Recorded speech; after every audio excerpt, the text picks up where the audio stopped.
Guys, welcome to the Sober Spartan Podcast. My name is Andrew Nicholls. I'm going to be your host for this podcast. This is going to be the first episode. And so, kind of why I wanted to start this podcast was I wanted to help people win the battle against alcoholism and addiction through stories of strength, resilience, and discipline, which are, I believe, to be the foundation of having a good, strong, and lasting sobriety. So, I've been sober around 10 years, over a decade now. My sobriety birthday was November 17th, 2023. So I'm over a decade now.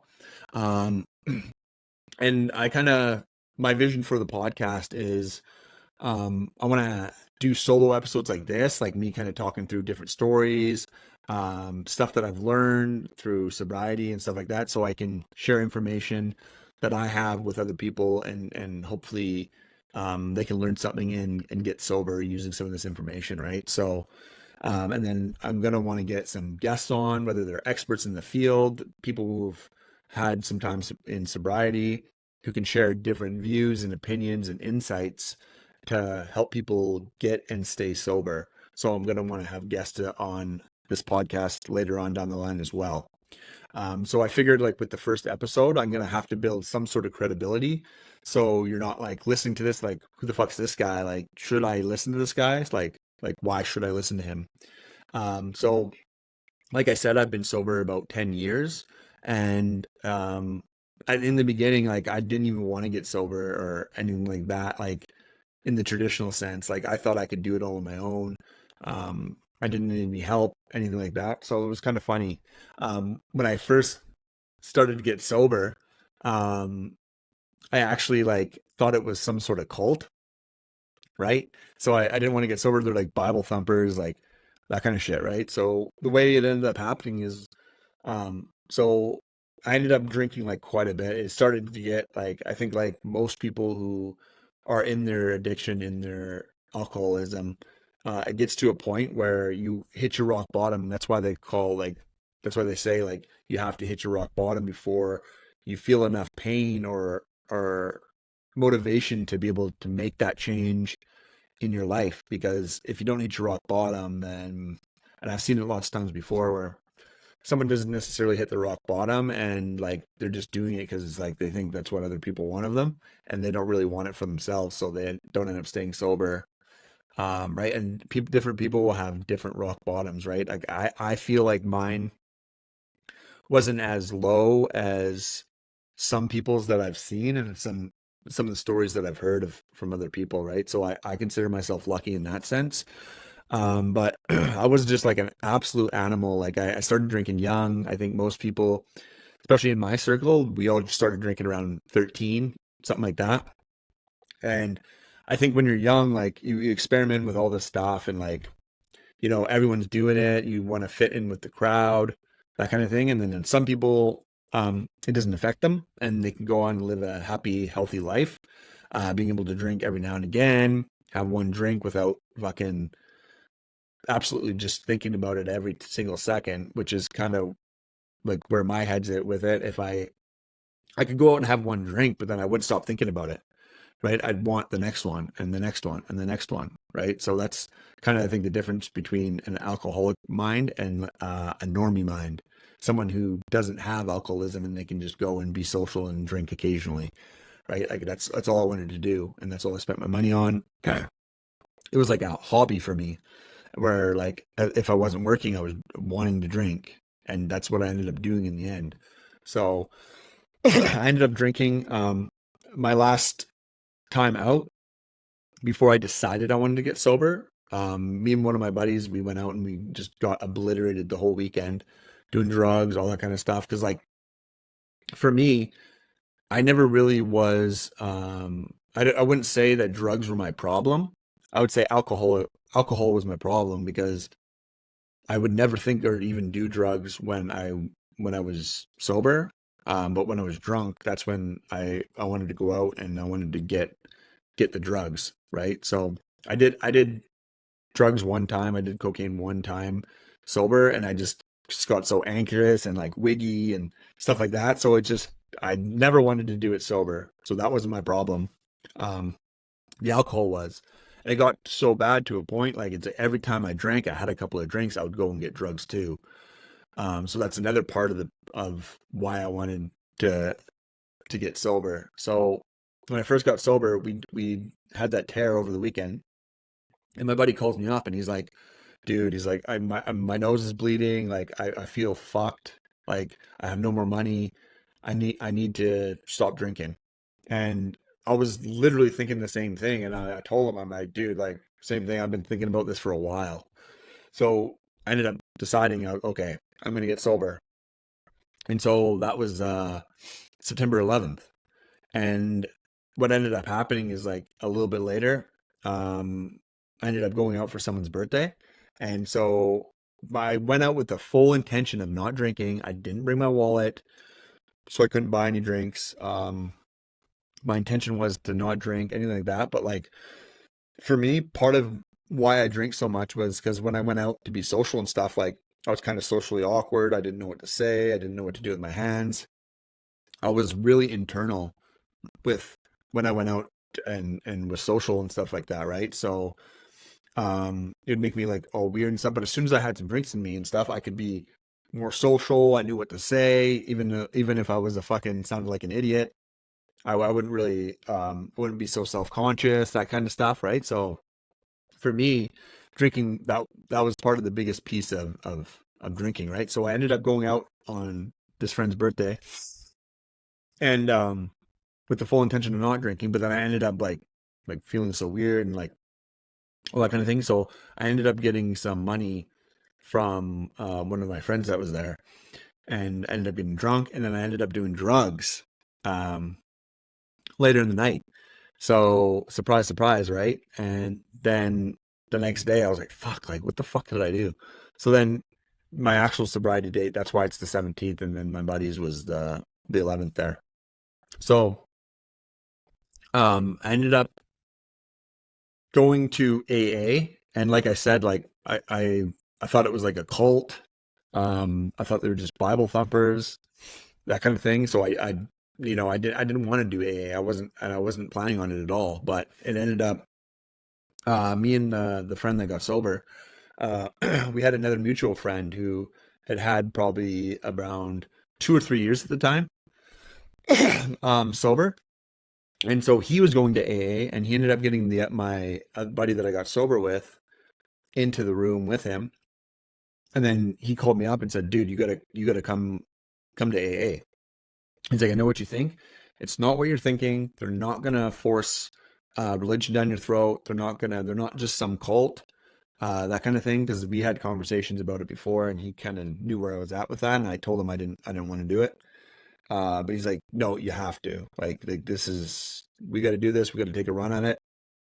And so we talked a bit more about it. And the funny part is our initial plan was to go into AA and learn how to drink in moderation, right? And well, we found out that's not something like that you should be setting your goal as. That's actually fucking just retarded to even think that. But that's what we went in with that mindset of like, yeah, we'll just learn to drink. We'll go for 1 year. We'll get everything on track, and we'll learn how to drink in moderation. So I ended up going to AA. I did it for probably around a year and a half, maybe even close to 2 years. I can't really remember, but um, I ended up doing a little bit of the step work. I never ended up finishing it, and that's not to say that I wouldn't recommend somebody doing it. Like, actually, in fact, I would tell someone that was just thinking about getting sober, the first thing I would recommend them doing is actually going to AA, and like searching their local AA groups and just going and putting in the work and going to check it out, because I learned a lot of things with AA that I wouldn't have learned anywhere else.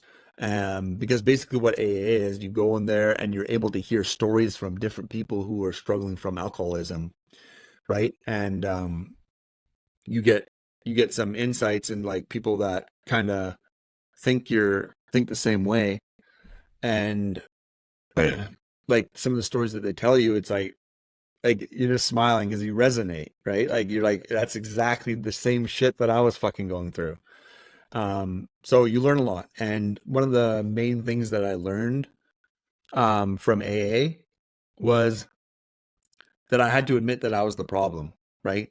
Because I didn't want to say that I was an alcoholic, because if I was an alcoholic, that was a bad thing, right? And that's not necessarily a bad thing. That's just something that you have to work through, and you have to kind of figure out what to do with your life at that point, right? Because it's just like any illness, you have to figure it out. And so I didn't want to admit that, and my ego was getting in the way. Um, so that was the first step, and it's the first step in the 12 steps, admitting that you have a problem, right? So um, that was one thing, and that was a big step for me too.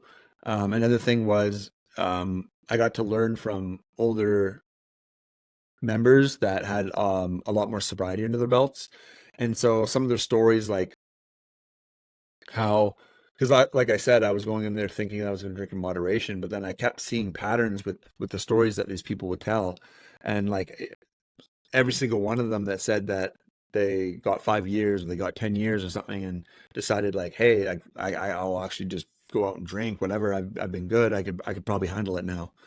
And yeah, maybe they could handle it for the first little bit, but it ended up getting progressively worse, and their whole life just came crashing down around them, like it did for them to even want to get sober in the first place.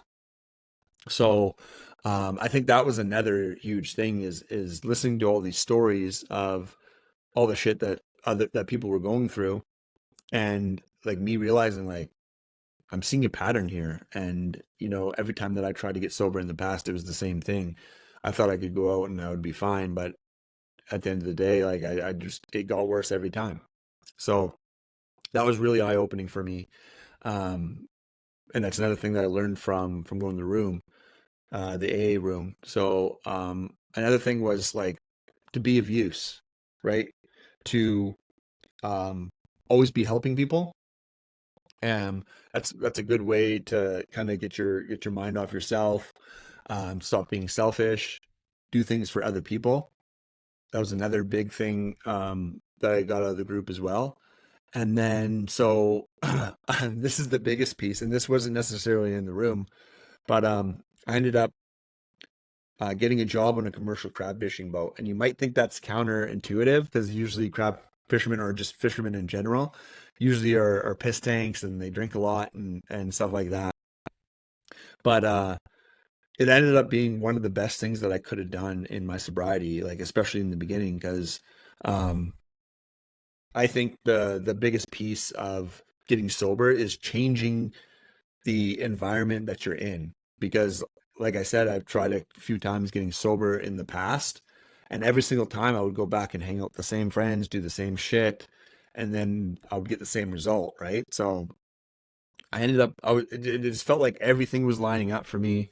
And like, because I didn't want to go on the crab boat, I knew the people that were on the boat, and what they would say about it, like how you would have to work all night and not sleep, and that kind of stuff. And it just sounded horrible to me. But my buddy that I got sober with, he ended up getting on the boat with the guy that got us in the AA room, and his dad had about 22 years sober. So it was a completely 100% sober fishing boat, which is unheard of. Like you didn't hear about fishing boats that were sober, right? So that was like a sign for me, and it's like now I could be out and trying to figure out my sobriety, and we could have meetings, we can have all those kind of things, and then all I would be doing was working to keep me away from it anyways, right? Like I wouldn't even have time to go out and drink and shit like that, even if I wanted to.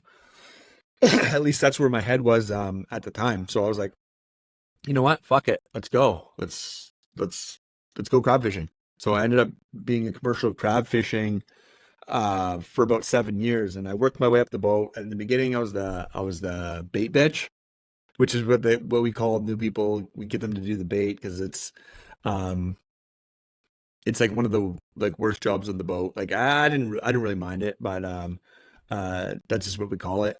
And then I ended up working my way up. I ended up being the cook, and then I ended up being the engineer. And then towards the end, because we went through so many different people, because it's such a hard job, I'd be doing the cooking and I would be doing the engineering, and I was also the deck boss on the boat. So the reason why I'm not on the boat now is I ended up getting injured out of it. I ended up getting really bad tendonitis in both my wrists and my thumbs. So I did a bunch of physio, working with WCB and stuff like that. So when I did the physio, they ended up saying like, "Hey, like I wouldn't go back to that if I were you, just because of the repetitive nature of the job.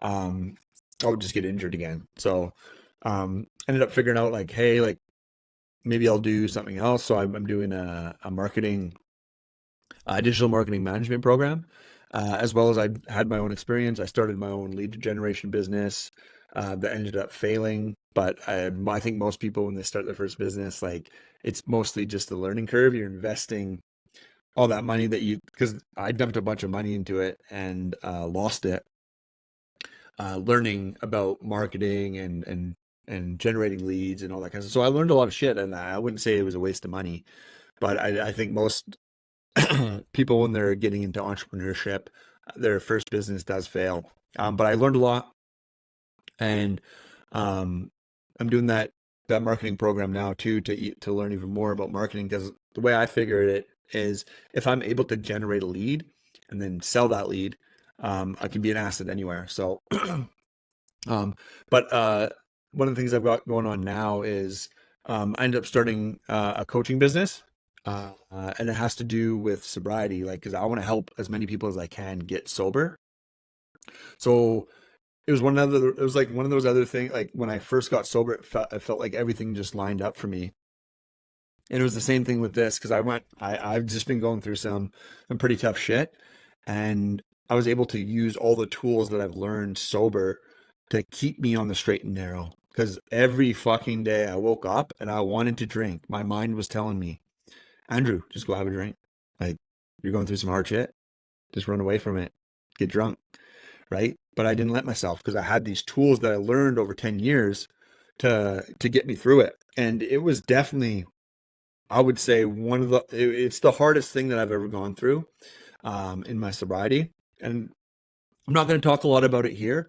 I'll get into it more as the show progresses and stuff, because it's it's it's pretty complicated, I would say. But I was able to learn all this stuff, and so the way I was thinking it was, now I can put it all together and be able to build out a program for other people to follow. So I think that's the biggest thing, is like for most alcoholics that I know, and especially myself, is the hardest part of staying sober is when life gets hard, right? You want to go out and you want to fall back on those old habits when you were drinking, running away from your problems instead of facing them head on.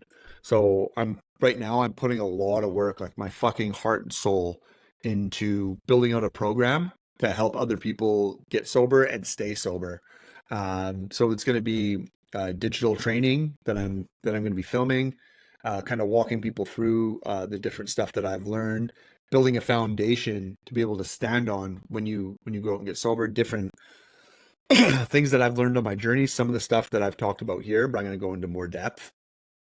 And then I want to be able to hop on calls with these people and kind of just help as much as I can, and then have like a support system, because I want to build out a community, so people are able to be around people that are trying to attain the same goal, which is getting and staying sober, right? So it's something that I'm building out now. I'm putting in a lot of work, like I said, like even like I'm doing this marketing program, and I haven't even been able to sleep. Like my body wakes me up at like 3:30, 4 o'clock. Usually I wake up about 4:20. I'm not a stoner. I'm not a stoner, I promise you. Um, that's just the time I wake up. Usually is I have my alarm set for 4:20, just because the way things work. I can get shit done by a certain time and then get on for my program, which starts at 8:30, right? But it's like I want to get up so early, and then I want to get all my shit done, work on it before my schooling from 8:30 to 12:30, and then fucking just work on it afterwards, right? and just put a lot of work into it because I want to make sure that it's a really good program and it can help a lot of people. So I'm really, really passionate about that. Like just me as a person, I'm that's all I want to do. I just want to help as many people as possible. And in the past, it's kind of been a detriment in some cases where I'm just like giving all myself to other people, and I kind of miss out on helping myself. And again, that's just something that I've learned over the time with my sobriety and stuff like that. So, um, yeah. So, anyways, that's a bit about my story. If you guys have any questions, anything like that, you guys can follow me on social media. My Instagram handle will probably be the best place to get me, which will be at Andrew Nicholls Official on over there on Instagram. So you can go follow me there. I'm going to be putting out, and I'm really putting a lot of effort into putting out some different content and stuff like that to help people. So if you want to ask any questions, anything like that, just hit me up, shoot me a DM. There'll be links in my bio that you can go book a call and just to see if like I can direct you in the right direction. Whether we work together or not, I'm not concerned about that. I just want to make sure people are not confused and lost, especially when starting their journey and getting sober. Anyways, that's the Sober Spartan podcast. I'm going to be doing this on a weekly basis. I'm thinking either on Sunday I'm going to release the episode or on Monday morning. So it's definitely going to be at least once per week. I might even do more, but I'm going to start getting some guests on and that kind of thing. So anyways, thanks for tuning in, and make sure to subscribe, and I will see you on the next episode.